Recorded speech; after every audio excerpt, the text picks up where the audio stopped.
Selon la Bible, est-il bon de se confier aveuglément en un autre être humain? Évidemment que la réponse à cette question, c'est non. Cela semble évident pour tous, mais vous savez combien de personnes se sont fait prendre à ce piège? Et combien de personnes dans le futur se feront prendre également à ce piège?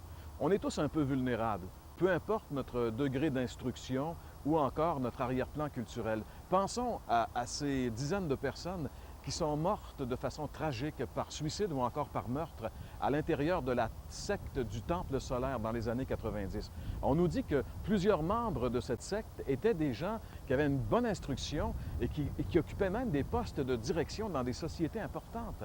Et pourtant, ces personnes qui devaient quotidiennement ou régulièrement user de leur jugement ont été trompés et séduits par ces gourous qui les ont amenés à une fin vraiment catastrophique. Pensons à ces 900 quelques personnes qui sont mortes dans ce suicide collectif à Georgetown, en Guyane, à la fin des années 70, parce qu'elles avaient suivi aveuglément leur gourou Jim Jones.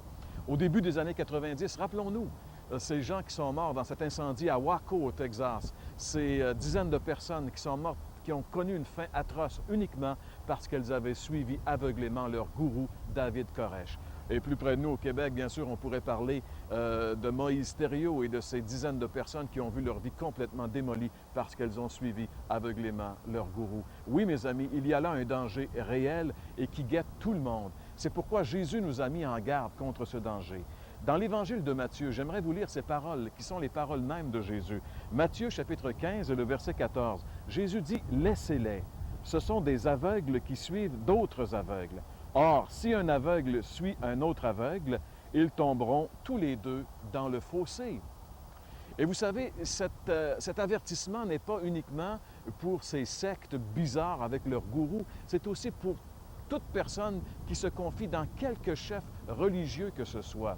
Un de mes amis qui est né en Afrique et qui a été élevé dans la religion musulmane, il était très dévot dans sa religion, il voulait même devenir un membre du clergé de cette religion, il étudiait sérieusement, mais il était hanté par une question qui était « Est-ce que je vais aller au paradis en mourant ?» Et il voulait avoir cette certitude et jamais il l'avait trouvé dans sa religion. Il est donc allé voir l'imam de sa mosquée, le personnage le plus important pour lui qui pouvait répondre à sa question. Et il lui a demandé simplement, « Monsieur l'imam, êtes-vous certain d'aller au paradis quand vous allez mourir? » Et ce dernier de lui répondre, « Eh bien, personne ne peut le savoir. Dieu seul peut avoir la réponse à cette question. » Et mon ami a demandé à son imam, « Écoutez-moi, monsieur, si vous étiez en autobus, dans un voyage en autobus, d'une ville d'Afrique à une autre ville, un voyage assez long, et au courant du voyage, vous n'êtes plus vraiment certain, vous vous levez, vous allez voir le chauffeur d'autobus et vous lui demandez est-ce qu'on se dirige vraiment dans cette ville? Et qu'il vous répondrait je ne le sais pas, Dieu seul le sait. Eh bien, moi, je descendrais immédiatement de cet autobus. Eh bien, c'est ce qu'il a fait ce jour-là. Il a dit à son imam, je débarque de cette religion. Il est devenu chrétien. Maintenant, il suit la vérité, il suit la parole de Dieu et il fait confiance à Dieu. Alors, mes amis, la Bible dit non. En fait, il ne faut pas se confier aveuglément en un autre être humain. Le seul qui est digne de notre confiance, c'est Dieu et bien sûr, sa parole infaillible, la Bible.